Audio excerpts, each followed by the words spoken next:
அழைத்தவர், நீரிடவின்றும் இருக்காதவர்.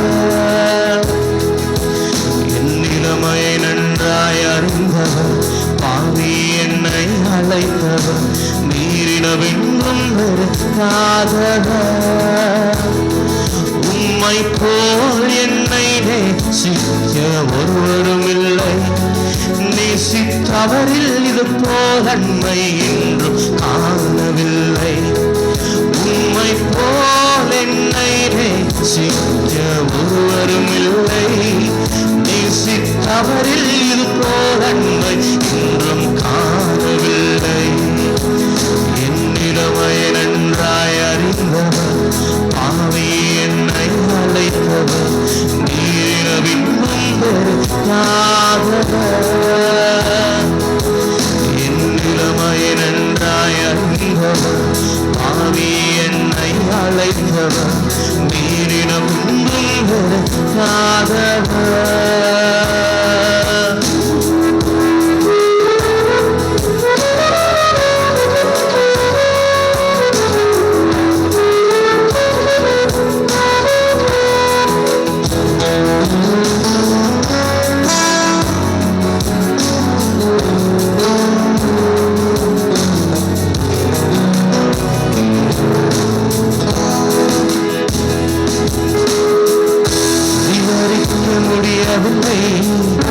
வர்ணிக்க வார்த்தை இல்லை, உம் அன்பை மட்டும் என்னவென்று சொல்ல தெரியவில்லை. விவரிக்க முடியவில்லை, வர்ணிக்க வார்த்தை இல்லை, உம் அன்பை மட்டும் என்னவென்று சொல்ல தெரியவில்லை. தேடி வந்த தெய்வமே, இயேசுவே, உம் அன்பில் ஒன்றே உண்மை உன்னென்று கொண்டே. தேடி வந்த தெய்வமே,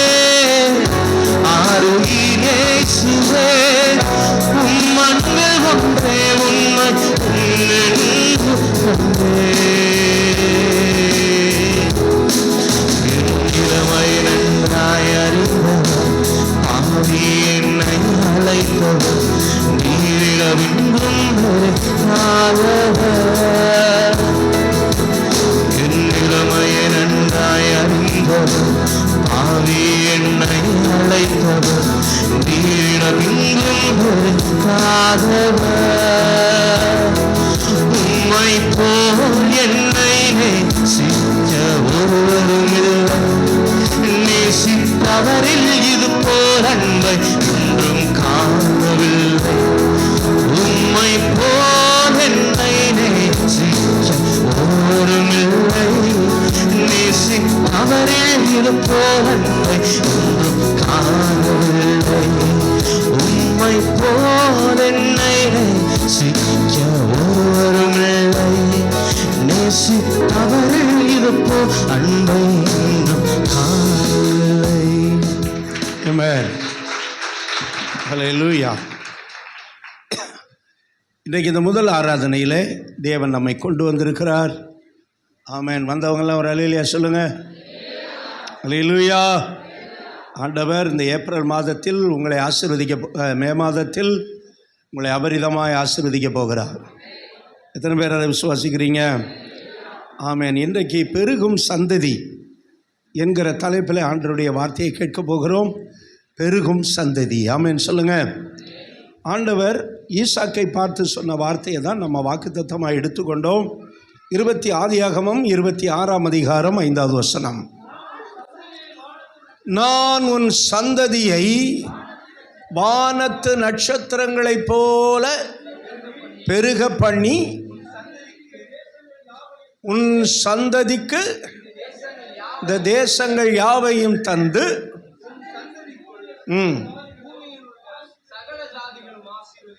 அல்லேலூயா. அருமையானவர்களே, ஈசாக்கை பார்த்து ஆண்டவர் சொல்கிறாரு, எப்பா உன் சந்ததியை நான் என்ன பண்ணுவேன்? வானத்து நட்சத்திரங்களைப் போல பெருக பண்ணுவேன். அல்லேலூயா. ஏன்னா வானத்து நட்சத்திரங்கள் எண்ணி முடியாததாக இருக்கும். அதே போல் உன் சந்ததியும் எண்ணி முடியாததாக இருக்கும். நான் உன்னை பெருக பண்ணுவேன். அல்லேலூயா. பாருங்க, ஈசாக்குக்கு 40வது வயசில் தான் என்ன நடந்தது? மேரேஜ் நடந்தது. ஆனால் அந்த ஈசாக்கை பெற்றெடுக்கும் போது ஆபிரகாமுக்கு என்ன வயசு? என்ன வயசு ஆபிரகாமுக்கு? ஆமாம், தெரிய மாட்டேங்குதுல்ல. டீச்சர்ஸுக்கெல்லாம் பாவம் இல்லை, அவங்களுக்கு என்ன தெரிய போகுது? ஆபிரகாமுக்கு அப்போ 100 வயது. இது கூட தெரியலைன்னா நம்ம எங்கே போயிருக்கிறோன்னு பாருங்கள். ஆனால் ஈசாக்கு குழந்தையை பெறும்போது அவனுக்கு 60 வயசு. அவன் 20 வருஷம் என்ன செய்தான்? குழந்தைக்காக காத்திருந்தான். இப்போ ஆண்டவர் சொல்கிறாரு, உன் சந்ததி. இப்போ ஈசாக்குக்கு 2 பிள்ளைங்க இருந்தது. ஒன்று யாக்கோபு, இன்னொன்று ஏசா. இந்த 2 பிள்ளைங்க இருந்தாங்க.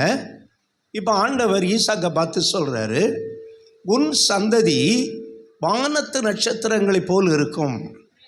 உன் சந்ததியை நான் வானத்து நட்சத்திரங்களைப் போல என்ன செய்வேன்? பெருக பண்ணுவேன் என்று ஆண்டவர் சொல்லுகிறார். அல்லேலூயா. அருமையானவர்களே, ஆபிரகாமுக்கு தேவன் இந்த வார்த்தையை சொல்லும்போது அங்கே 2 காரியத்தை சொல்லுகிறார். ஆதியாகமம் 22ஆம் அதிகாரம் 17வது வசனம். ஆதியாகமம் 22ஆம் அதிகாரம்,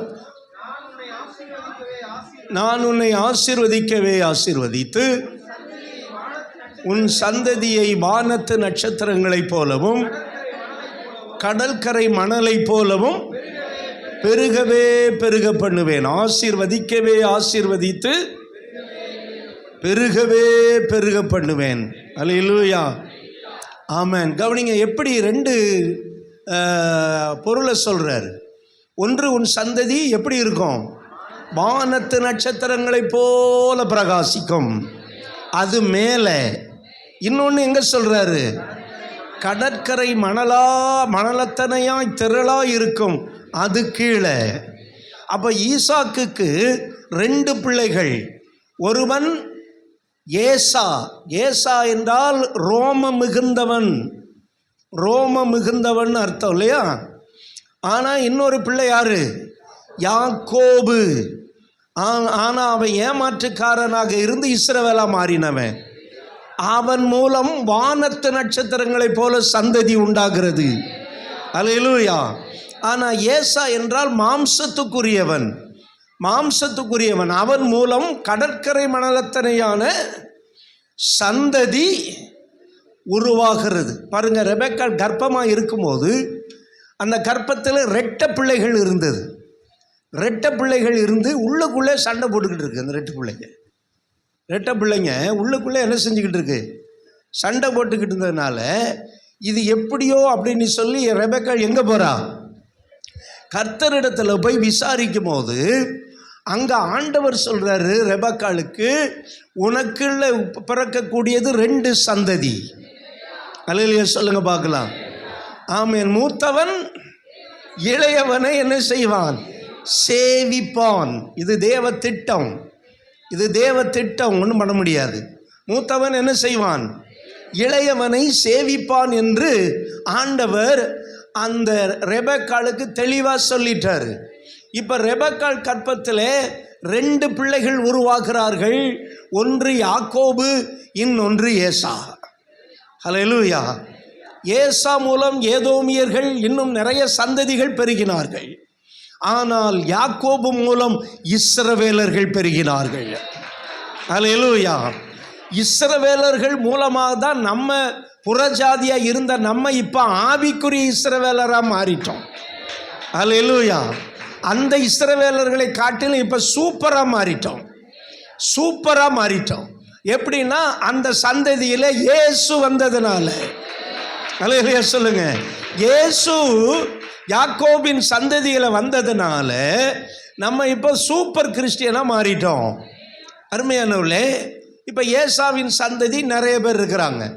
அப்புறம் ஆபிரகாமுக்கு 2 மகன் பாருங்க. ஒன்று இஸ்மவேல் அப்படின்னு நம்ம பைபிளில் இருக்கு, அது ஒரு சந்ததி. இன்னொன்று ஈசாக்கு. இப்போ கர்த்தர் என்ன சொல்கிறாரு? இந்த 2 பிள்ளைகிட்ட கர்த்தர் சொல்லும் போது என்ன சொல்கிறார் அப்படின்னா, ஈசாக்கினிடத்தில் உன் சந்ததி விளங்கும். அல்லேலூயா. எங்க விளங்கும்? ஈசாக்கினிடத்தில் உன் சந்ததி என்ன செய்யும்? விளங்கும் அப்படின்னு ரோமர் 9ஆம் அதிகாரம் 7வது வசனத்தில் சொல்றாரு. வாசிங்க ரோமர் 9ஆம் அதிகாரம். அதாவது அவர் சொன்னதை எடுத்து இப்போ பவுல் எழுதுறாரு. என்ன சொல்றாரு பாருங்க.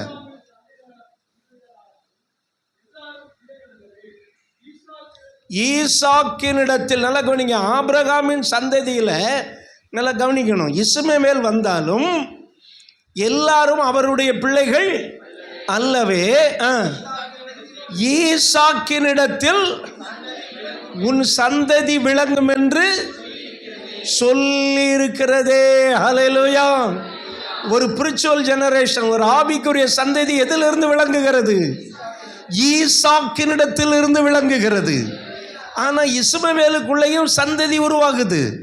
கர்த்தர் சொல்றார் ஆபிரகாமு கிட்ட, நீ இஸ்மவேலுக்காக பண்ணின விண்ணப்பத்தையும் கேட்டேன், அவனையும் நான் என்ன செய்வேன்? பெரிய ஜாதியாக்குவேன். இப்போ ஆண்டவருக்கு ரொம்ப யாரை ஆசீர்வதிக்கிறதுன்னு தெரியல. 2 பேரையும் இப்போ ஆசீர்வதிக்கிறார். ஏன்னா ஆபிரகாமினுடைய மகன் இஸ்மவேல், இவன் மாம்சத்தின்படி வந்தவன், மாம்ச சந்ததி. அதே போலதான் ஆபிரகாமின் மகன் இன்னொருத்தன் யாரு? சொல்லுங்க வாய் திறந்து. அவன் எப்படி வந்தவன்? ஆவிக்குரிய சந்ததி. ஹல்லேலூயா. இப்ப 2 பேரும் ஆபிரகாம் மகனா இருக்கிறதுனால தேவன் ஒருத்தனை ஆசீர்வதிக்காம ஆசீர்வதிச்சு ஒருத்தனை ஆசீர்வதிக்காம இருக்க முடியாது. அதனால இஸ்மவேலையும் ஆசீர்வதித்தாரு, ஈசாக்கையும் ஆசீர்வதிச்சாரு. இப்போ அவங்கள 2 பேரையும் ஆசீர்வாதத்தில் பிரிக்கிறதற்கு தேவன் என்ன பண்ணாரு? ஈசாக்கை பார்த்து, வானத்து நட்சத்திரங்களைப் போல உன் சந்ததி பெருக பண்ணுவேன். அல்லேலூயா. இப்போ இஸ்மவேலுக்கு சொல்றாரு, கடற்கரை மணலத்தனையாய் உன் சந்ததி என்ன செய்வேன்? பெருக பண்ணுவேன். ஏன்னா அந்த காலத்தில் ஜனங்கள் கம்மியாக இருந்ததுனால தேவன் என்ன விரும்பினாரு? அவருடைய ஜனங்கள் என்ன செய்யணும்னு விரும்பினாரு? பெருக வேண்டும் என்று விரும்பினார். பெருக வேண்டும் என்று விரும்பினார். அருமையான இன்றைக்கு ஜனங்கள் ரொம்ப பெருகி இருக்கிறாங்க. ஒரு காலத்தில் ஆண்டவர் ஆதாமையும் ஏவாளையும் பூமியில் உருவாக்கும் போது அப்போ ஜனத்தொகை எவ்வளவு இருந்தாங்க? 2 பேர் தான். யாரெல்லாம்? சொல்லுங்க வாய் திறந்து. யாரெல்லாம்?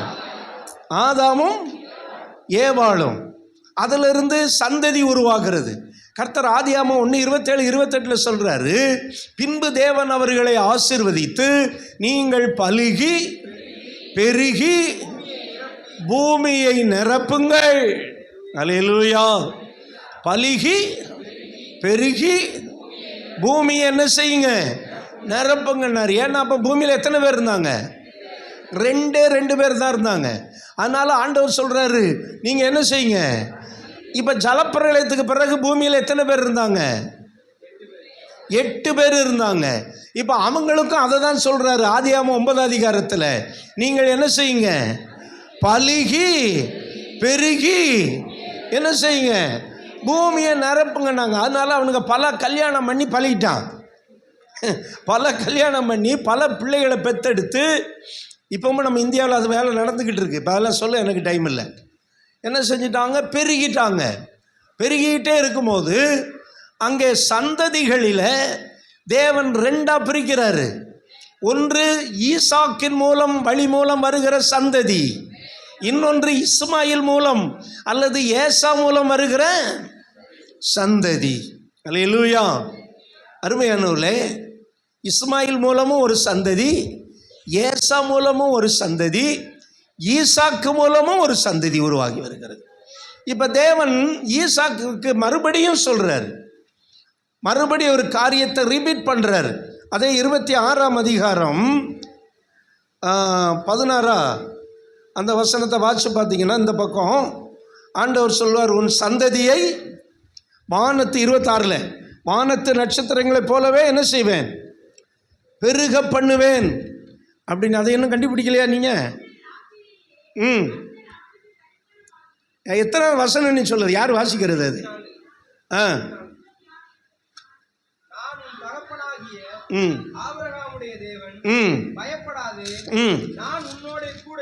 இப்ப சொல்றாரு, பயப்படாதே, நான் உன்னோடு கூட இருந்து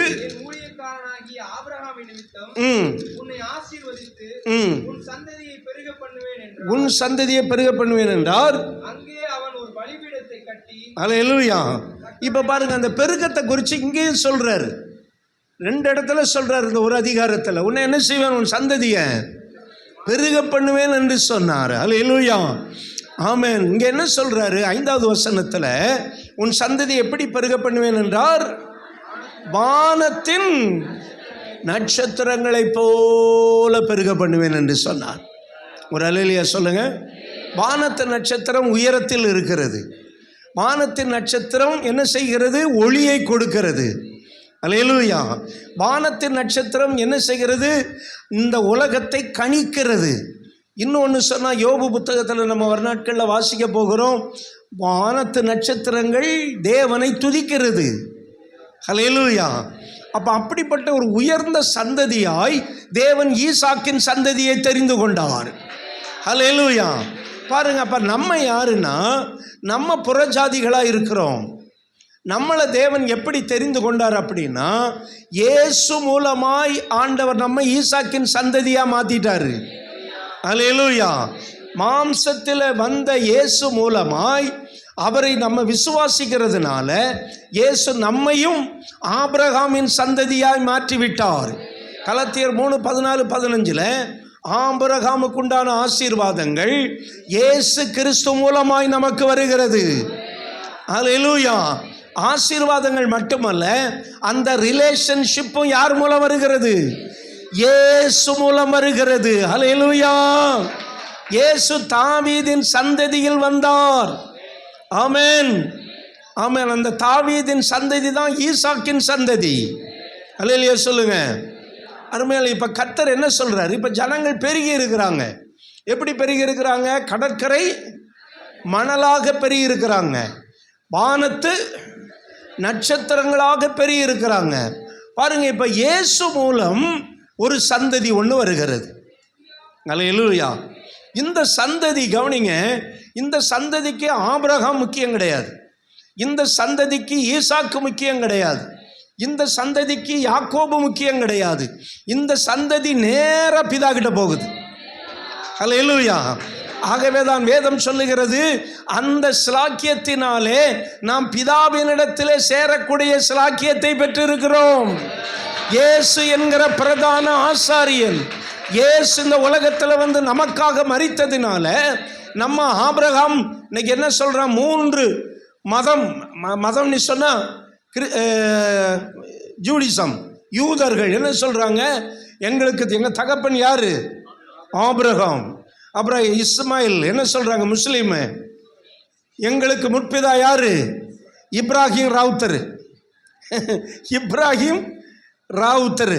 கிறிஸ்தவர்கள் கூட நம்ம என்ன சொல்கிறோம்? நான் எங்கள் தேவன் யாருன்னு சொல்கிறோம்? God of Abraham. ஆபிரகாமின் தேவன். சொல்லுங்க, ஆபிரகாமின் தேவன் அவர் ஈசாக்கின் தேவன், யாக்கோபின் தேவன் அவர் நம்முடைய தேவன்.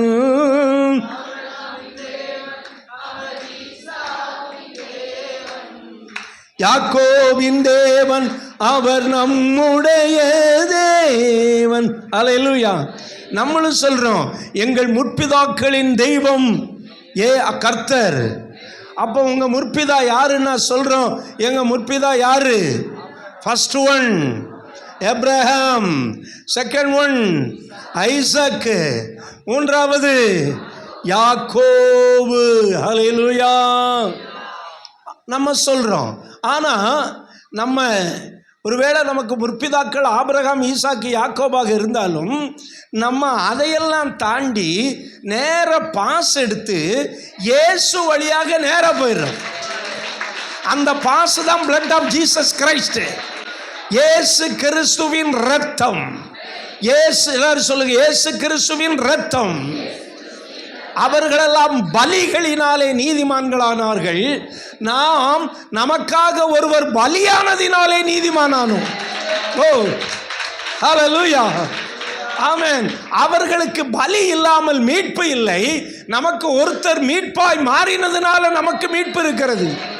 அதனால சொல்றோம், இயேசுவே எங்கள் மீட்பானார், இயேசுவே எங்கள் நீதியானார், இயேசுவே எங்கள் பரிசுத்தமானார். இப்ப இவனுக்கெல்லாம் முற்புதாக்கள் எல்லாம் முழுகிறாங்க. என்னடா அது நம்ம சந்ததியில் வராம? திரளான ஜனங்கள் வெள்ளை அங்கிகளை தரித்து கொண்டு தங்கள் கைகளில் குருத்தோலைகளை பிடித்து கொண்டு சிங்காசனத்துக்கு முன்பாக நிற்பதை நான் கண்டேன். இவர்கள் எங்கிருந்து வந்தவர்கள்? இவர்கள் எந்த கோத்திரத்திலிருந்து வந்தவர்கள்? இவர்கள் எங்கிருந்து வந்தவர்கள்? இவர்கள் ஆட்டுக்குட்டியின் இரத்தத்தினாலே தங்கள் வஸ்திரத்தை தோய்த்து வெளுத்தவர்கள். ஹல்லேலூயா. அதனால பரலோகத்தில் போனோன்னா நமக்கு தான் முதல்ல ஃபர்ஸ்ட் ப்ரிஃபரன்ஸ். ஹல்லேலூயா. அங்கே ஆபிரகாமில் வந்தவங்களாம் ஆபிரகாமிக்கு எல்லாம் முடிச்சுக்கிட்டு இருப்பாங்க, ஈசாக்கு சந்ததியெல்லாம் முடிச்சுக்கிட்டு இருப்பானுங்க. என்னடா இது ஒன்றும் தெரியாமல் பசன்னு உள்ளே வந்துட்டானுங்க. நம்ம தான் அந்த சந்ததி. பலவிதமான பாஷைக்காரர்கள். யூதர்களுக்கு ஒரே பாஷை ஹீப்ரு. இப்போ ஹீப்ரு இல்லைன்னு நினைக்கிறேன். இப்போ யூதர்கள் என்ன இயேசு பேசுனது அரமைக்கு. இயேசு பேசும்போதே ஹீப்ரு போச்சு. ஹீப்ரு என்பது ஒரு தெய்வீக மொழி. இன்றைக்கி அதை வச்சு தான் சமஸ்கிருதத்தை வச்சு, சமஸ்கிருதங்கிறது கடவுள் மொழின்ட்டு அதில் ஒரு அரசியல் பண்ணிக்கிட்டு இருக்கிறாங்க. இப்போ நம்ம என்ன பண்ணுறோம்? இயேசுவின் இரத்தத்தை பிடிச்சிக்கிட்டு நேராக உள்ளே போயிட்டோம். இயேசு சொன்னார், இந்த பரிசேயர்களை பார்த்து, உங்களுக்கு முன்பாக ஆயக்காரரும் வேசிகளும் பரலோகத்தில் இருப்பாங்க. இவங்களுக்கு ஒன்றுமே புரியல. எப்படி இவனுக்கு அந்த ஆயக்காரன்னா யார்? Tax collector. அதனால் ஒருத்தருக்கும் பிடிக்காதவனை. அப்புறம் வேசிகள், அதை அன்னைக்கு பிஸ்னஸாக பண்ணிக்கிட்டு இருந்தவங்க. இவங்க எங்கே இருப்பாங்களாம்? பரலோகத்தில் இருப்பாங்களாம். நீங்களும் புறம்பான. இவனுக்கு ஒன்றுமே புரியல. எப்படி இவனுங்க பரலோகத்தில் போவானுங்க? நாங்கள் ஆபிரகாமின் சந்ததி, நாங்கள் யூதர்கள். அதனால தான் ஆபிரகாம் குறித்து பேசும்போது யூதர்களுக்கும் அவங்களுக்கும் பிரச்சனை வந்துருச்சு. இயேசு சொன்னார், ஆபிரகாம் என் நாளை காண ஆசையாக இருந்தான், கண்டு களி கூர்ந்தான்னாரு. உடனே கல் எடுத்துட்டாங்க. உனக்கு இன்னும் எத்தனை வயசு ஆகலை? ஆமாம், அட்லீஸ்ட் 50 வயசு கூட ஆகலை. இயேசுநாதருக்கு அப்போ 32 வயசு இருக்கலாம். என்ன, சிலுவைக்கு போகும்போது இயேசுக்கு எத்தனை வயது? 33 வயசு. இப்போ சொல்கிறாங்க, அட்லீஸ்ட் ஒரு 50 வயசு கூட ஆகலை, நீ ஆபிரகாமை கண்டாயா அப்படின்னு சொல்கிறார். கேட்குறானுங்க. அவர் சொல்கிறாரு, ஆபிரகாம் என் நாளை காண ஆசையாக இருந்தான், கண்டு களி கூர்ந்தான்ங்கிறார். அப்போ எந்த இடத்துல அவன் கண்டான்னு நமக்கு தெரியல. ஒருவேளை ஆபிரகாமை வெளியே அழைத்து, நீ வானத்து நட்சத்திரங்களை அண்ணாந்து பார் என்று சொன்ன போது அங்கே ஒரு விடிவெள்ளி நட்சத்திரத்தை அவன் பார்க்கிறான். இயேசு சொல்றாரு வெளிப்படுத்தின விசேஷத்தில், நான் தாவீதின் வேரும் விடிவெள்ளி நட்சத்திரமா இருக்கிறேன். கையை தட்டி ஆண்டவரை மகிமைப்படுத்துங்க. அந்த நட்சத்திரத்தை தான் ஆமென் ஆபிரகாம் பார்த்தான். இப்ப சொல்றார், கூலா சொல்றார், எப்பா ஆபிரகாமே என்னை பார்க்க நினைச்சான், ஆனா பார்த்து என்ன செய்தான்? களி கூர்ந்தான். என்ன போய் யாரு நீ கேட்டுக்கிட்டு இருக்கீங்க? அதுதான் அவங்களுக்கு கன்ஃபியூஸ் ஆகி போச்சு, குழம்பி போனார்கள். அருமையானவர்களே, இன்றைக்கு நம்ம ஆபிரகாம் வழியாக அல்ல, ஈசாக்கு வழியாக அல்ல, யாக்கோபு வழியாக அல்ல, இயேசு வழியாக நம்ம பிதாவின் இடத்திலே போகிறோம். இது ஒரு பெரிய பிரிவிலேஜ் பாருங்க, ஒரு பெரிய ஸ்லாக்கியம். ஹல்லேலூயா.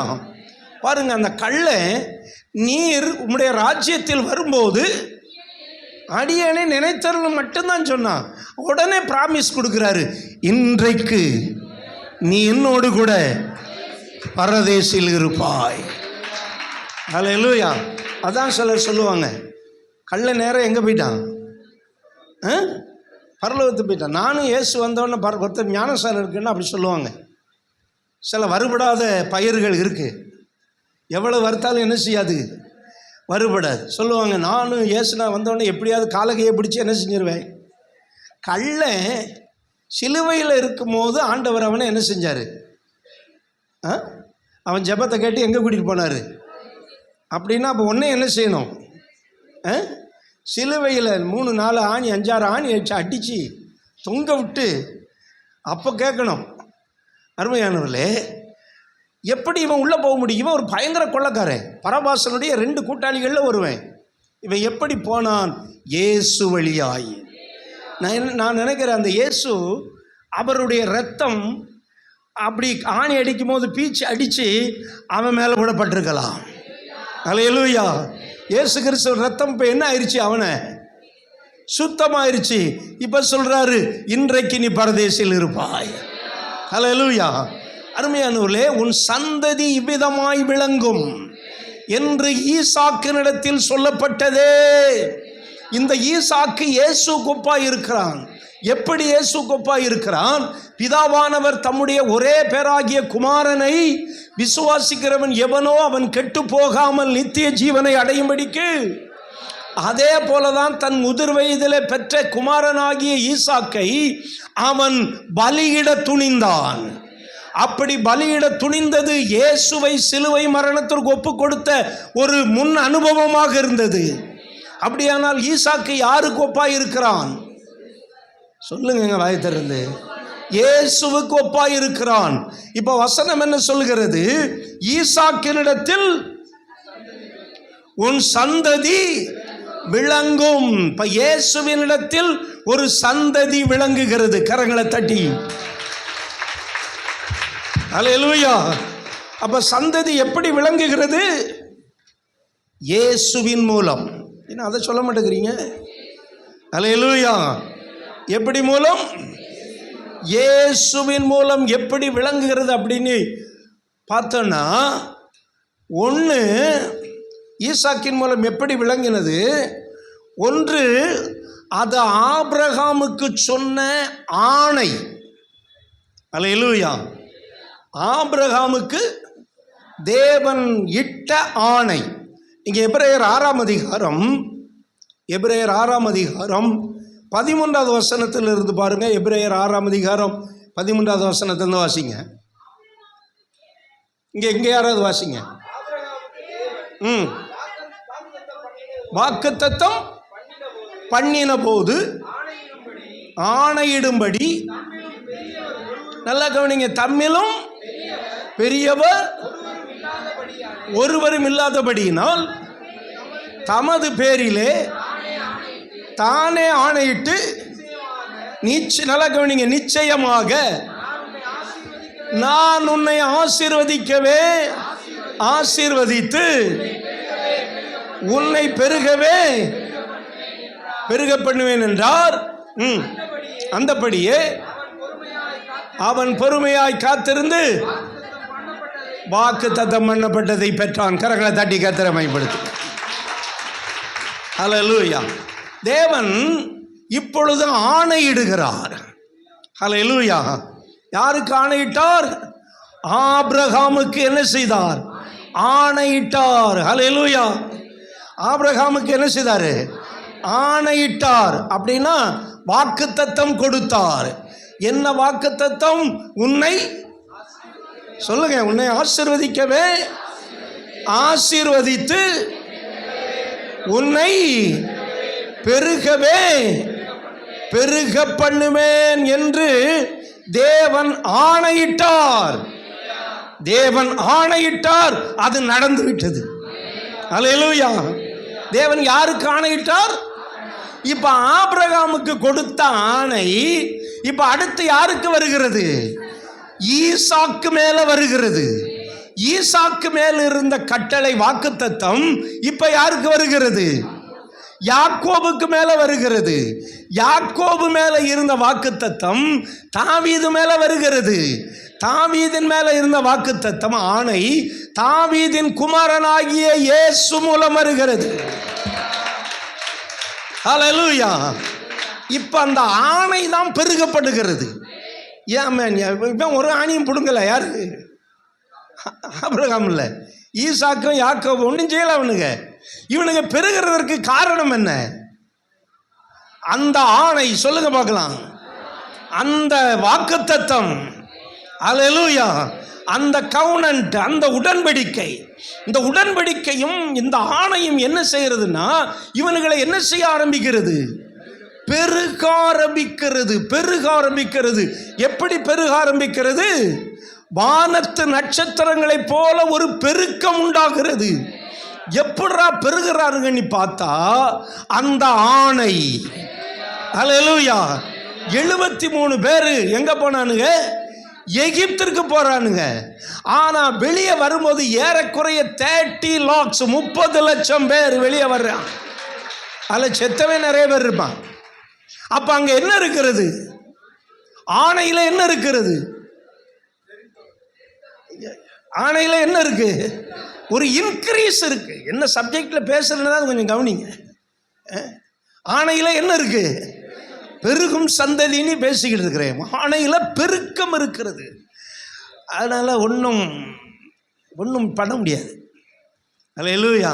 இப்போ என்ன நினைக்கிறாங்க? ஐயோ வேற ஆட்சி வந்துட்டா என்ன செய்யறது? டிஎம்கே தவிர என்ன டிஎம்கே இருக்கும்போது என்ன பண்ணிச்சு? நமக்கு வந்து வீடு வீடாக வந்து சப்போர்ட்டாக பண்ணாங்க. டிஎம்கேல தான் எத்தனை சர்ச்சை இடிக்கப்பட்டுச்சு தெரியுமா? அருமையானவர்களே. ஆனால் அவங்க சிறுபான்மையினருக்கு நாங்கள் பாதுகாவலங்கிறாங்க. சில சட்டங்கள் இயற்றப்படாமல் அவங்க பாதுகாத்தாங்க. அவ்வளோதான் அவங்களால செய்ய முடிஞ்சது. சட்டத்தின்படி எங்கள் பிரைஸ்லி போன சர்ச்செல்லாம் ரொம்ப அழகான ஒரு ஆலயம். அழகான ஆலயத்தை இடித்து போட்டாங்க சென்னையில் போன 2 வருஷத்துக்கு முன்னாடி. இப்போ அவங்க ஒரு ஷெட் அமைச்சு ஆராதிக்கிறாங்க. ஒன்றும் பண்ண முடியலை. ஒரு அரசாலும் பண்ண முடியலை. அந்த மாதிரி இருக்கிறது. அருமையானவர்களே, நான் சொல்கிறேன், யார் எந்த ஆட்சி வந்தாலும் இந்த பெருக்கத்தை மட்டும் தடை செய்ய முடியாது. அல்லேலூயா சொல்லுங்க. ஏன்னா இது ஆபிரகாமுக்கு கொடுத்த ஆணை. அல்லேலூயா. ஆமென். பிறக்கிற ஆண் பிள்ளைகளை எல்லாம் கொன்று போட வேண்டும். யார் ஆணை? இது யார் ஆணை? பார்வோனின் ஆணை. பார்வோன் என்ன சொல்கிறான்? டெலிவரி ஆகும்போது நீங்கள் என்ன பண்ணுங்க, அவங்க மயக்கத்தில் தான் இருப்பாங்க. யார்? நம்ம யாருக்கு டெலிவரி ஆகுதோ அவங்க, அந்த அம்மா எப்படி இருப்பாங்க? மயக்கத்தில் இருப்பாங்க. மயக்கம் தெளிஞ்சு தான் என்ன கேட்பாங்க? என் பிள்ளைய கேட்பாங்க. பிள்ளை ஆம்பளை பிள்ளையா அப்படின்னு கேட்கறதுக்கு முன்னாடி நீங்கள் ஆம்பளை பிள்ளைன்னா நீங்கள் என்ன செஞ்சிடணும்? கொன்று போட்டுடணும்.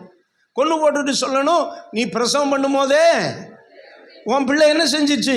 செத்து போச்சுன்னு சொல்லணும். ஆனால் பொம்பளை பிள்ளைன்னா உயிரோட வைக்கணும்னு அங்கே சட்டம். ஆனால் உசிலம்பட்டியில் ஒரு சட்டம் இருந்துச்சு. உசிலம்பட்டியில் ஒரு சட்டம் என்ன தெரியுமா?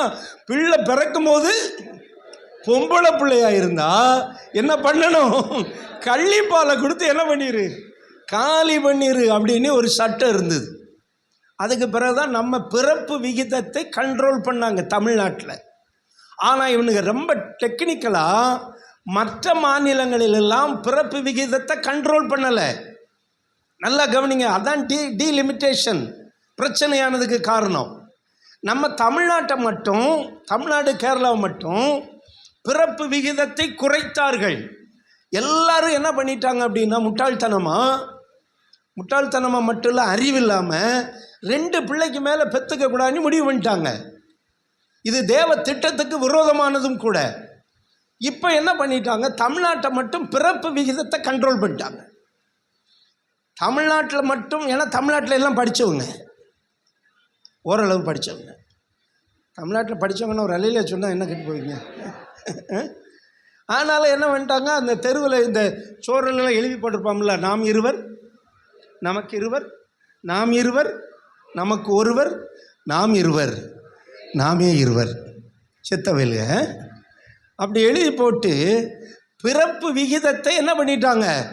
கண்ட்ரோல் பண்ணிட்டாங்க. இப்போ டீலிமிட்டேஷன் கொண்டு வந்தால் அது நமக்கு தேவையில்லாத அரசியல். ஆனாலும் சொல்கிறேன், இது ஒரு தந்திரம். இப்போ பார்வோனுடைய தந்திரம் என்ன? தேவ ஜனங்கள் என்ன செய்யக்கூடாது? பெருகக்கூடாது. நான் சொல்கிறேன், ஒரு பக்கம் தந்திரம் இருந்தால் இன்னொரு பக்கம் வல்லமை இருக்கும். அல்லேலூயா. ஒரு பக்கம் வல்லமை இருக்கும். இப்போ என்ன பண்ணாங்க? இந்த நர்ஸ் இருக்காங்கல்ல, இந்த ஊரக நர்ஸு, இவங்க அந்த டெலிவரி கேஸை பார்க்க போகிறதுக்கு முன்னாடியே டெலிவரி ஆகி ஆம்பளை பிள்ளைன்னு விடுவாங்களா? கொல்றதுக்கு விட மாட்டாங்க. அப்புறம் ஒரு சட்டம் போட்டான், பிறக்கிற ஆண் பிள்ளைகளை எல்லாம் நதியிலே போட்டு விட வேண்டும். அங்கே முதல்ல நிறைய இருக்கும், போட்ட உடனே முதல்ல தின்று போயிடும். ஆனால் அந்த நதியில் தான் தேவன் ஒரு இரட்சகனை கொண்டு வந்தார். ஹல்லேலூயா, ஆமென். தேவன் செய்ய நினைத்தது தடைபடாது. இப்போ பெருக்கத்தை யாராலும் என்ன செய்ய முடியல, தடுக்கவே முடியல. எத்தனை சட்டம் போட்டாலும் கிறிஸ்தவங்க பெருகிட்டு தான் இருக்கிறாங்க. ஹல்லேலூயா. கிறிஸ்தவனை டிஸ்டர்ப் பண்ணாத, அவனை அசால்ட்டாக எண்ணி விடாத. நல்லா கை தட்டுங்கள. நீதிமான டிஸ்டர்ப் பண்ணாத,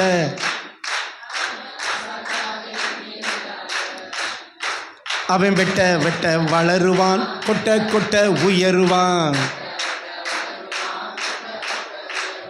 சட்டம் போட்டு தடுக்கலான்னு கனவு காணாத, முட்டி போட்டு ஜெபிச்சானுன்னா,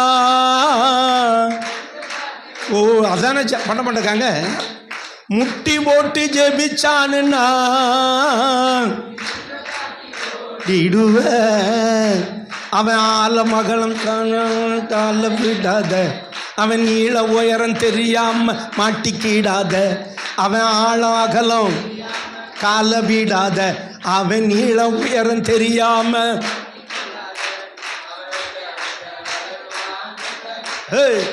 அவன் வெட்ட வெட்ட வளருவான். ஹல்லேலூயா, ஆமென். வாய்ப்பில்லை ராஜா, நீ என்னதான் சட்டம் போட்டாலும் திருச்சபை வளர்ந்து கொண்டே தான் இருக்கும். ஏனென்றால் அது அன்றைக்கு பிதாவாகிய தேவன் ஆபிரகாமுக்கு கொடுத்த ஒரே ஆணை. அவர் ஆணை அது. ஹல்லேலூயா. கர்த்தர் சொல்றாரு, அது ஆணைன்னு தானே போட்டிருக்கு, அதான் ஆணை அப்படின்னு. ஹல்லேலூயா. அதுக்கு ஒரு டியூன் கொடுத்தவொன்னு அப்படி சிரிக்கீங்களே, அப்போ எத்தனை டியூன் இருக்கு. ஹல்லேலூயா. அப்போ அந்த ஆணையை யாரும் என்ன செய்ய முடியாது, தடுக்கவே முடியாது. ஹல்லேலூயா. அவன் சர்ச்சை எடுக்கிறான், கோயிலை இடிக்கிறான், அவனை அடிக்கிறான், இவனை பிடிக்கிறான் அப்படின்னு எத்தனை சொன்னாலும் பெருக்கத்தை நம்ம மிஸ்டர் மோடி, நரேந்திர மோடி, தாமோதர மோடி அவர்கள் முத வந்த உடனே சபையை பிளாக் பண்ண போகிறேன், அதை பண்ண போகிறேன், இதை பண்ண போகிறேன்னு சொன்னாங்கன்னு சொல்கிறாங்க. எத்தனையோ நிதி நிறுவனங்களை கண்ட்ரோல் பண்ணிட்டாங்க. ஆனால் சபை வளர்ச்சியை கட்டுப்படுத்தவே முடியலை. சபை வளர்ந்து கொண்டே இருக்கிறது. டெல்லியில் ஒரு சபையில் திடீர்னு பார்த்தீங்கன்னா 50,000 பேர் வந்தாங்க. அந்த வீடியோ என்கிட்ட இருக்குது. ஹல்லேலூயா. இவங்களுக்கு எங்கே வெஹிக்கிள் நிப்பாட்டுறதுன்னு தெரியல டெல்லியில். ஹல்லேலூயா. பீகாரில் திடீர்னு ஒரு பழங்குடி மக்கள் மத்தியில் ஒரு எழுப்புதல். எத்தனை பேரா? 5 லட்சம் பேர். ஹல்லேலூயா. நான் சொல்கிறேன், ஜெபிக்கிறவன் இருக்கும் வரை எழுப்புதலை எவனும் தடை பண்ணவே முடியாது. ஹல்லேலூயா. திடீர்னு வருது, கார் வருது, நிறைய கார்கள். காரை எங்கே நிப்பாட்டுன்னு தெரியல. அந்த பாஸ்டர் அசந்து போனார். அதை ஒரு மலையை எடுத்து போடுறான். இங்கினத்த ஒரு உணர்வு ഞങ്ങൾ കണ്ടിട്ടില്ലാത്തതാ. മക്കൾ അങ്ങേറെ വന്നുകൊണ്ടിരിക്കുകയാണ്. അവിടെ ഇരിക്കാൻ സ്ഥലമില്ല, നിൽക്കാൻ പോലും സ്ഥലമില്ല, இருக்க இடம் இல்லை, நிற்க இடம் இல்லை. ரிவைவல். ஹல்லேலூயா. ஆமென். பஞ்சாபில் பயங்கர ரிவைவல். ஏன்னா அங்கே ஒருத்தர் பஞ்சாப் ஜிங்க இருந்தார். யார் அவர்? நல்ல வேளை ஹர்பஜன் சிங்னு சொல்லலாம் போன. அவர் யாரு? சாது சுந்தர் சிங், ரத்தம் வடியும் கால்களை உடைய அப்போஸ்தலன். அன்னைக்கு செலுத்தின கிரயங்கள் இப்ப இருக்கு. இது ஆபிரகாமுக்கு இட்ட ஆணை. இப்ப இயேசு வழியாய் ஒரு சந்ததி உருவாகி கொண்டிருக்கிறது. ஹல்லேலூயா. இப்ப ஜூடிசம், யூதம் அப்படியே நிக்குது. யூதர்கள் இன்னும் மெசியாவே வாரும், மெசியாவே வாரும்னு அந்த அழுகையின் சுவரில் போய் என்ன செஞ்சுக்கிட்டு இருக்கிறான், முட்டிக்கிட்டு இருக்க. மெசியா வந்து 2000 வருஷம் ஆக போகுது. இனி மறுபடியும் அவர் வரப்போகிறார். ஹல்லேலூயா. எதற்கு? சபையை எடுத்துக்கொள்வதற்கு. ஹல்லேலூயா. அருமையானவர்களே, பெருக்கம் என்பது பிதாவின் ஆணை. அவர் ஆணையிட்டால் அது நடந்தே தீரும். அதை யாரும் என்ன செய்ய முடியாது. அவர் சொல்றாரு, நாள் உண்டாகும் முன்னே நான் இருக்கிறேன், என் கைக்கு தப்புவிக்கிறவன் இல்லை, நான் செய்கிறதை நீர் திறந்தால் அதை அடைப்பவன் இல்லை, நீர் முட்டினால் அதை இடிப்பவன் இல்லை. ஆமென்.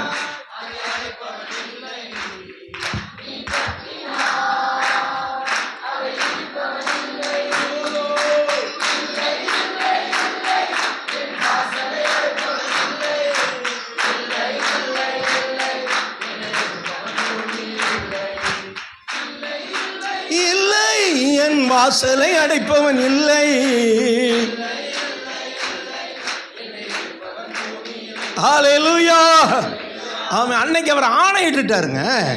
அதனால ஆமென். இன்னைக்கு கிறிஸ்தவங்க பெருகிட்டே இருக்கிறாங்க. இப்ப பாருங்க, அந்த யூதம் பெருகலை, யூதர்கள் குறைஞ்சிக்கிட்டு தான் இருக்கிறாங்க. ஏன்னா யூதர்களுக்கு அந்த காலத்திலிருந்து அந்த எதிரி இருந்துகிட்டே இருந்தாங்க. ஜெர்மனியனாகிய ஹிட்லர் 60 லட்சம் யூதர்களை கொன்னான். நீங்க பாருங்க, எங்கெல்லாம் யூதர்கள் கொன்னாங்கன்னு கேட்டீங்கன்னா லிஸ்டே வரும், பெருக விடாதபடிக்கு. இப்போ இயேசு என்ன பண்ணாரு, சொந்த ஜனமாகிய யூதரை என்ன பண்ணிட்டாரு, தள்ளிட்டாரு. சொந்த ஜனமாகிய யூதர்கள் கீழ்ப்படியாதனால அவர்களை தள்ளிட்டு புறஜாதிகளாகிய நம்மை அந்த இடத்தை கேப்பில் நிரப்பிட்டார். நம்ம தான் ஸ்பிரிச்சுவல் ஜெனரேஷன். 2 ஒலிவ மரம், ஒன்று காட்டொலிவ மரம், இன்னொன்று நாட்டு ஒலிவ மரம். இப்போ என்ன பண்ணாரு, காட்டு ஒலிவ மர கொப்பை வெட்டி நாட்டு ஒலிவ மர கொப்பையும் வெட்டி இந்த நாட்டு ஒலிவ மர கொப்பை கொண்டு போய் காட்டு ஒலிவ மரத்தோட என்ன போட்டுட்டாரு, இணைச்சி விட்டுட்டாரு. நம்மெல்லாம் காட்டு ஒலிவ மரம், ஆனால் இப்போ இயேசுவோட சேர்ந்து நாட்டு ஒலிவ மரமாக மாறிட்டோம். நம்ம ரொம்ப பாக்கியவான்கள். ஏன்னா இயேசு மூலம் நம்முடைய சந்ததி உண்டாயிற்று. இப்போ கர்த்தர் ஆபிரகாமுக்கு சொன்ன வாக்கு, நல்லா கவனிங்க, ஆபிரகாமுக்கு சொன்ன வாக்கு தத்தம் ஈசாக்கின் வழியா யாக்கோவன் வழியா நிறைவேறாட்டாலும் இயேசு வழியா நிறைவேறி கொண்டிருக்கிறது. ஹல்லேலூயா. சரி, இப்போ ஆபிரகாமுக்கு சொன்ன வாக்கு தத்தம் நிறைவேறனா அப்போ யூதர்கள் நிரம்பி இருக்கணும். யூதர்கள் ரொம்ப கம்மியாக தான் இருக்கிறாங்க. நாங்கள் கொச்சின் போயிருந்த போது அங்கே ஜூஸ் ஸ்ட்ரீட்டுக்கு போயிருந்தோம். அங்கே யூதர்கள் இருந்தது. எப்போ? அவங்க கிபி 72 வந்தவங்க, அந்த காலத்தில் சிதறடிக்கப்பட்ட போது வந்தவங்க. அவங்க தெருவெல்லாம் வித்தியாசமாக இருக்கும். அங்கே ஒரு ஸ்னாகாக் இருந்தது, அதாவது ஜெப ஆலயம். அங்கே அவங்களுக்கு தோரா தான் ரொம்ப முக்கியம். அந்த தோராவுக்கு மட்டும் ஸ்க்ரீன் போட்டு மறைச்சிருக்காங்க, யாரும் போக முடியாது. ஆனால் அந்த யூதர்கள் எல்லாம் தேவனுடைய வாக்கு தத்தத்தின்படி இப்போ எங்கே போயிட்டாங்க, உன் ஜனம் பூமியின் கடையில் பழியந்தம் இருந்தாலும் நான் அவர்களை கூட்டி சேர்ப்பேன்னு சொன்ன தீர்க்க தரிசனம் நிறைவேறிச்சு. இப்போ அவங்க எல்லாம் போயிட்டாங்க. ஆனால் இப்போ இஸ்ரேல் என்கிற ஒரு நாட்டில் ஜனத்தொகை 1 கோடி கூட இல்லை. நம்ம இந்தியாவில் ஜனத்தொகை 148 கோடி, கிருன்னு ஏறிக்கிட்டு இருக்கு. மீட்ரு ஏசி போட்டால் ஏறும் பாருங்க, அந்த மாதிரி என்ன செஞ்சுக்கிட்டு இருக்கு ஜனத்தொகை. சொல்லுங்க வாய் திறந்து, ஏறிக்கிட்டே இருக்குது, தடுக்க முடியலை. ஆனால் யூதர்கள் அவ்வளோதான் இருக்கிறாங்க. உலகத்தில் கொஞ்சம் செதறி இருக்கிறாங்க. இஸ்ரேலில் வெறும் 98 லட்சம் தான் இருக்கிறாங்க. ஆனால் அந்த சின்ன நாடு உலகத்தையே ஆட்டி படைக்கிறது. இதுவும் ஆனதான். உனக்கு விரோதமாய் உருவாக்கப்படும் வாய்க்காது. ஹல்லேலூயா. உன்னை தொடுகிறவன், இதுவும் ஆணையில தான். அது மட்டுமல்ல, இப்போ பூமி சுத்திக்கிட்டு இருக்கு பாருங்க, இதுவும் ஆணையில தான் சுத்திக்கிட்டு இருக்குது. கடல் உள்ள வந்து மெட்ராஸையும் முழுங்கி விடாம இருக்கிறதுக்கு என்ன காரணம்? தேவன் ஆணையிட்டார், இம்மட்டும் வா. நான் சொல்றேன், கடலுக்கெல்லாம் ஆணையிட்டவர் நமக்கு ஆணையிட மாட்டாரா? ஹல்லேலூயா. நமக்கு சொன்னதை நிறைவேற்ற மாட்டாரா? Hallelujah. Believe it, believe him. இப்ப ஜீசஸ் கிரைஸ்ட் மூலம் பார்த்தா ஒரு பெரிய வானத்து நட்சத்திரங்களை போல சந்ததி. பெருகிக்கிட்டே இருக்கிறது. என்னடா இதை தடுக்கிறதுக்கு என்ன வழின்னு பார்த்தா ஒரு வழியும் நாய் முழு தேங்காயை உருட்டின கதையாக போச்சு. நாய்க்கு ஒரு தேங்காய் எங்கேயோ கிடச்சிருக்கு. அதை என்ன செய்யுது, சரி உடைச்சி பருப்படுத்து சாப்பிடலாம்னா இதுக்கு என்ன தெரியல, உடைக்க தெரியலை. அது அங்கிட்டு உருட்டுது இங்கிட்டு உருட்டுது, ஒன்றுமே பண்ண உருட்டு உருட்டு உருட்டு உருட்டு உருட்டு. சாத்தான் நல்லா உருட்டு உருட்டு உருட்டுறேன், ஒன்றும் பண்ணவே முடியலை. சபையை ஒன்றும் பண்ணவே முடியலை. புதிய சபை பெருகிட்டே இருக்குது. இன்றைக்கி ஆராதனை ஆரம்பித்து 2 மணி நேரத்தில் எத்தனையோ புதிய சபை உருவாயிற்று நம்ம இந்தியாவில். அல்லேலூயா. அப்போ அந்த சந்ததி வானத்து நட்சத்திரங்களைப் போல என்ன செய்து கொண்டிருக்கிறது, பெருகி கொண்டே இருக்கிறது. ஏன்னா அது தேவன் கொடுத்த ஆணை. அல்லேலூயா. அந்த ஒரு ஆணையில தான் இந்த உலகம் என்ன செய்து கொண்டிருக்கிறது, நின்று கொண்டிருக்கிறது. அல்லேலூயா. என் அன்பு தேவனுடைய பிள்ளையே, அந்த ஆணை என்பது வாக்குத்தத்தம். ஆமென் சொல்லுங்க பார்க்கலாம். ஆமென். தேவன் ஆபிரகாமுக்கு கொடுத்த வாக்குத்தத்தம். இப்போ அந்த வாக்குத்தத்தம் யார் மூலம் வருகிறது, இயேசுவின் மூலம், இயேசுவின் மேலே வருகிறது. இயேசுவின் மூலம் வர்ற வாக்குத்தத்தம் யாருக்கு வருகிறது, நமக்கு வருகிறது. இப்போ நம்ம யூதர்கள் கிடையாது, ஆனால் அத்தனை வாக்குத்தத்தமும் நமக்கு சொந்தமாகிறது. அல்லேலூயா. எப்படி சொந்தமாகிறது, இயேசு மூலமாய். அல்லேலூயா. இப்ப பிதா ஆபிரகாமுக்கு கொடுத்த ஆணை இப்ப யார் மூலம் நிறைவேறுகிறது, இயேசு மூலமாய் நிறைவேறுகிறது. அப்படியானால் இந்த வானத்து நட்சத்திரங்களைப் போல ஒரு சந்ததி எங்கிருந்து உருவாகிறதுனா அது திருச்சபையில் இருந்து தான் உருவாகிறது. ஹல்லேலூயா. அதுதான் வானத்து, மற்றதெல்லாம் கடற்கரை மணலாக இருக்கிறது. ஆண்டவர் உங்களை பார்த்து சொல்றாரு, நீங்கெல்லாம் நட்சத்திரங்கள். You are all stars. Amen சொல்லுங்க. அநேகரை நீதிக்கு உட்படுத்துகிறவர்கள் நட்சத்திரங்களைப் போல பிரகாசிப்பார்கள். பாருங்க, நம்ம இயேசுவை ஏற்றுக்கொண்டு வந்த உடனே ஆபிரகாமுக்கும் ஈசாக்குக்கும் சொன்ன ஆணை நிறைவேறுகிறது. எப்படி நிறைவேறுகிறது, வானத்து நட்சத்திரங்களைப் போல உன் சந்ததியை. அந்த பெருக்கத்தில் நீங்களும் இருக்கிறீங்க. அந்த பெருக்கத்தில் யார் இருக்கா, அந்த வாக்குத்தத்தம் நின்று போச்சா, இன்னும் போகலை. இன்னும் கொஞ்ச நாள்ல பாருங்க இந்த சபை எப்படி பெருக போகுதுன்னு பாருங்க. ஹல்லேலூயா. ஏன்னா அன்னைக்கு பிதா கொடுத்த ஆணை இன்னைக்கு இருக்கு. அந்த ஆணையை யாராலும் என்ன செய்ய முடியல, தடுக்கவும் முடியல, அழிக்கவும் முடியாது. அந்த ஆணை என்ன செய்ய முடியாது. அதனால தான் அந்த ஆணை எப்படி நிறைவேறுகிறது, அப்போஸ்தலர் நடபடிகளில் ரட்சிக்கப்படுகிறவர்களை கர்த்தர் அனுதினமும் சபையில சேர்த்து கொண்டு வந்தார். அப்படின்னா அவங்க எப்படி இருந்தாங்க, அவங்க எப்படி இருந்தாங்கன்னா அவர்கள் எல்லாரும் ஒருமனப்பட்டவர்களாய். நல்லா கவனிங்க, இன்னைக்கு அதுதான் இன்னைக்கு சபையில கிடையாது. சபையில ஒரு மனத்தை கைவிடாம பிசாசு வேலை செய்ய பார்க்கிறான். அந்த அப்போஸ்தலர் 2:46 வாசிங்க. அப்போஸ்தலர், இதுதான் வானத்து நட்சத்திரங்களை போல நல்லா கவனிங்க, அவர்கள் ஒருமனப்பட்டவர்களாய். நல்லா கவனிங்க, வசனத்தை கவனிங்க, எப்படி இது நிறைவேறுது. நீ தேவாலயத்திலே அனுதினம், நாட் ஒன்லி சண்டே, அனுதினமும் தரித்திருந்து, நல்லா கவனிங்க, 2வது வீடுகள் தோறும் ஐக்கியப்பட்டு மகிழ்ச்சியோடும், அதுதான் முந்தா நாள் ஆண்டவர் நமக்கு கொடுத்தாரு. அதுதான் கூடார பண்டிகை. மகிழ்ச்சியோடும் கபடம் இல்லாத இருதயத்தோடும். என்ன இருதயம், கபடம் இல்லாத இருதயம் இன்னைக்கு சபை மக்களுக்கு வேணும். ஹல்லேலூயா. இல்லைன்னா தேவன் அதையும் வெளிப்படுத்துவார். தேவன் மக்கள்கிட்ட என்ன எதிர்பார்க்கிறார், கள்ளம் கபடம் இல்லாத இருதயம். கள்ளம் இல்லா பிள்ளை உள்ளம் கலங்குவதை கண்டு பொங்கி வரும் புது வெள்ளம் போல இழுத்து கொண்டீரே. நம்முடைய உள்ளத்தில் என்ன இருக்கக்கூடாது, கள்ளமும் கபடமும் இருக்கவே கூடாது. அப்படி இல்லைன்னா நீங்கள் யாருக்கும் பயப்பட வேண்டிய அவசியம் இல்லை. அல்லேலூயா. உங்களை 1000 பேர் குற்றம் சாட்டினாலும் நீங்கள் எதுக்கு பயப்படணும்? உங்கள் மனச்சாட்சி உங்களை குற்றவாளியை தீர்த்தாதான் பிரச்சனை. ஹல்லேலூயா. உங்க மனச்சாட்சி உங்களை குற்றவாளியா சொல்லணும். நீங்க உலகத்தான் சொல்ற மாதிரி சொல்லணும். உலகம் 1000 சொல்லட்டுமே. எப்படி சொல்லியிருக்கான் பாருங்க. உனக்கு நீதான் நீதிபதி. நீ பிரசங்கி. மனிதன் எதையோ பேசுகிறான், உன் மனசை பார்த்துக்க நல்லபடி. என்ன அருமையா எழுதி வச்சிருக்கான் பாருங்க. உலகம் 1000, உனக்கு நீதான். உன் இருதயம் உன்னை குற்றவாளியை தீர்த்தாதான் நீ தேவ சமூகத்தில் போய் அறிக்கையிடணும். உங்க இருதயம் உங்களை குற்றவாளியை தீர்க்கலன்னா 1000 பேர்கள் அழுத்தம் கொடுத்தால் அமிழ்ந்து போவோமோ.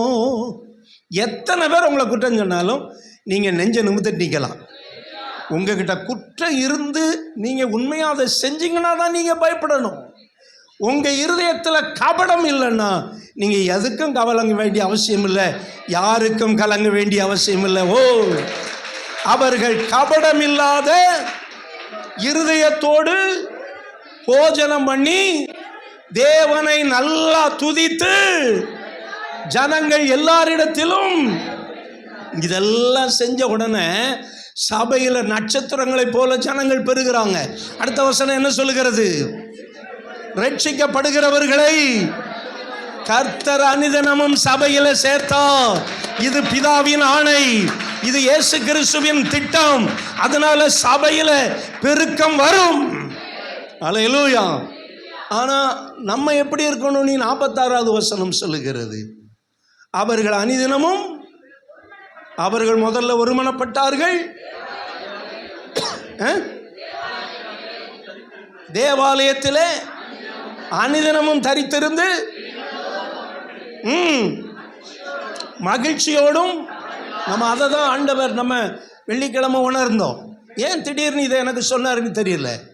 நான் பைபிள் வாசிக்கிட்டு இருக்கும்போது எழுதியிருக்கிறபடி கூடார பண்டிகையை ஆசரித்தார்கள். உடனே அந்த வெளிப்பாடை கொடுத்தாரு. அப்பா நீ அதை வை, வர்றவங்க வரட்டும், வர்றவங்கள வச்சு நடத்து அப்படின்னா. நான் ஒரு 50 பேர் வருவாங்கன்னு நினச்சி தான் சமயக்காரனை வெறும் ஒருத்தனை தான் முதல்ல சொன்னேன். ஆனால் முதல்ல பேர் எல்லாம் வந்தவங்க முதல் செக்ஷனுக்கு 130 பேர் வந்திருந்தாங்க. அல்லேலூயா சொல்லுங்கள். நமக்கு 2, 4, 5, 4 சமயக்காரங்க தேவைப்பட்டது. கரங்களை தட்டி கர்த்தரை மையப்படுத்துக்க பார்க்கலாம். அருமையானவர்களே, தேவன் சொன்னதை செய்யும் போது கர்த்தர் நம்மளை ஆசீர்வதிப்பார். இப்போ என்னாச்சு? சபை என்ன செய்ய ஆரம்பித்தது? பெருக ஆரம்பித்தது. வானத்து நட்சத்திரங்கள். இன்னைக்கு ரொம்ப வெளியே நிறைய நட்சத்திரம் இருக்குது. அது பூமிக்குரிய நட்சத்திரமாக இருக்குது. நம்ம இந்த 46வது வசனத்தை வீட்டில் போய் படித்து பாருங்கள். இப்படி நான் இருக்கிறேனா, இப்படி நான் இருக்கிறேனான்னு படித்து பாருங்கள். நான் உங்களை சொன்ன அப்போ நான் குற்றம் சொல்கிறாருன்னு சொல்லுவீங்க. இந்த வசனம் என்ன சொல்லுது அதை படித்து பாருங்கள். அப்படி இருந்தால் நமக்கு என்ன நடக்குமா? ரட்சிக்கப்படுகிறவர்களை, அதனால விண்மீன்கள் பெருகிக்கொண்டே இருக்கும். பெரிய இனமாக்கி ஆசீர்வதிப்பேன், உனது பெயரை நான் உயர்த்திடுவேன். அப்படியே முழங்கால் போடிட்டு, பெரிய இனமாக்கி ஆசீர்வதிப்பேன், உனது பெயரை நான் உயர்த்திடுவேன். ஆசீர்வாத வாய்க்காலாய் நீ இருப்பாய், ஆசீர்வாத வாய்க்காலாய் நீ இருப்பாய், நீ இருப்பாய். இன்று முதல் நான் உன்னை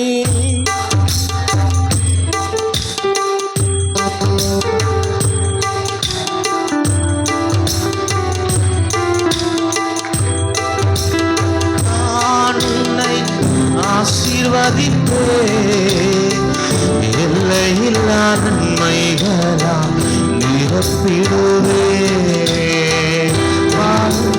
நான் உன்னை ஆசீர்வதிப்பேன், எல்லையில்லா நன்மை. சபையை விருத்தியாக போகிறான். நிரப்பிடுவேன்.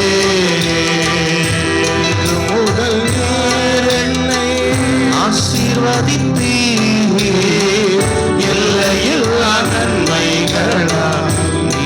இன்னைக்கு வந்திருக்கிற ஒவ்வொரு குடும்பத்தையும் வானத்து நட்சத்திரங்களைப் போல உங்கள் சந்ததியை பெருக பண்ண போகிறார். ஆபிரகாமுக்கு சொன்ன ஆசீர்வாதம் உங்கள் ஒவ்வொருவரையும் நிரப்ப போகிறது. என்னை ஆசீர்வதிப்பீ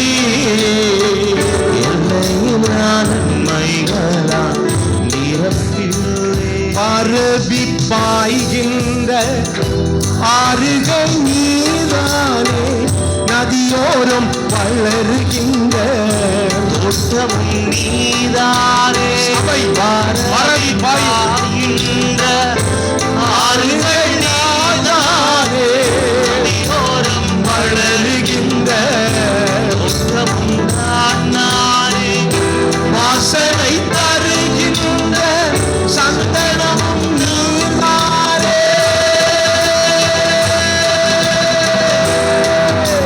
தருகின்ற சந்தனமும் நான் தானே, நான் தானே. இன்று முதல் நீர் என்னை ஆசீர்வதித்தீர், எல்லையில்லா நன்மைகளால். எல்லாரும் சொல்லுங்க, கர்த்தர் என்னை ஆசீர்வதிக்கிறார். வானத்து நட்சத்திரங்களைப் போல என்னை பெருக பண்ணுகிறார். நிறைய சந்ததிகள் உருவாக போகிறது. நிறைய திருமணங்கள் நடந்து பிள்ளை பேரு உண்டாகட்டும், பிள்ளை பேறுகள் உண்டாகட்டும். புதிய விசுவாசிகள் வரட்டும், புதிய விசுவாசிகள் வரட்டும். சபை பெருகட்டும். நிறைத்திடு. கரங்களை தட்டி ஆமென். குடும்ப தலைவர்களே, உங்கள் சந்ததி ஆமென் பூமியை நிரப்பும். ஹல்லேலூயா. நீங்கள் உங்கள் பிள்ளைகளின் பிள்ளைகளையும் இஸ்ரவேலுக்கு உண்டாகும். ஆமென். அதே போல ஆவிக்குரிய சந்ததிகளையும் நம்ம பார்க்க போகிறோம். நிறைய விசுவாசிகளை கர்த்தர் சபையிலே கொண்டு வந்து வரும் நாட்களிலே நிரப்ப போகிறார். வரும் நாட்களிலே நிரப்ப போகிறார்.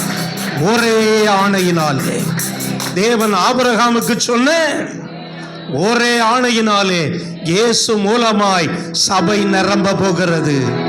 என் இயேசுவினுடைய காயங்கள் மூலமாய் இந்த சபை நிரம்ப போகிறது. கரங்களை தட்டி, கரங்களை தட்டி. ஆமென்.